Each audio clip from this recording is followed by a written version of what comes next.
תודה לך שמש על חום הלב, תודה לך פרח ורוד ועוגב, תודה לירח ולכוכבים, איזה כיף שאותנו אתם אוהבים.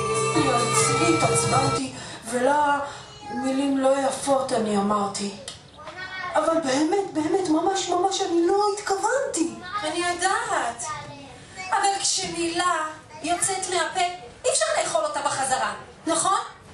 אם היא יוצאת ופוגעת, את הלב היא פוצעת, וזה ממש לא נעים, ולכן אנחנו חייבים למהר, כי בגלל המילים האלה דון השדון הגיע, וכנראה לקח את צילי ביחד איתו. אנחנו חייבים לצאת לדרך, למצוא את שביל המילים הטובות. אם אנחנו נמצא את השביל, נלך בו עד סופו, דון השדון ייעלם, וככה ננצח. מילה ועוד מילה, מתוך הבית גלגלה לה לה לה. מילה ועוד מילה, מילה ועוד מילה, מתוך הפתח מתגלגלת לאט. ולכן חשוב לזכור זאת לתמיד, לא משנה מה מישהו אחר יגיד. שאני חכם ולזכור מילה יכול, מילה טובה ונעימה עם כיף גדול. שאני חכם ולבחור תמיד יכול, מילה טובה ונעימה עם כיף גדול. יפה. אתה מפחד ממקומות נמוכים? ואתה רוצה לאכול את הפרחים.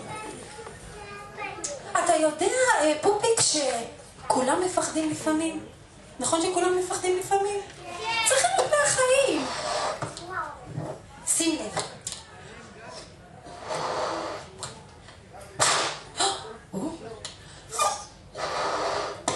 עכשיו תראה מה אתה צריך לעשות. את כל הפחדים שלך אתה נושף לתוך הבלון. אתה מוכן? מוכן. תכניס את זה לפה, ועכשיו תנשוף את כל הפחדים. יופי, עוד קצת, כל מה שנשאר. יופי. ועכשיו אתה יודע מה אנחנו עושים עם הבלון?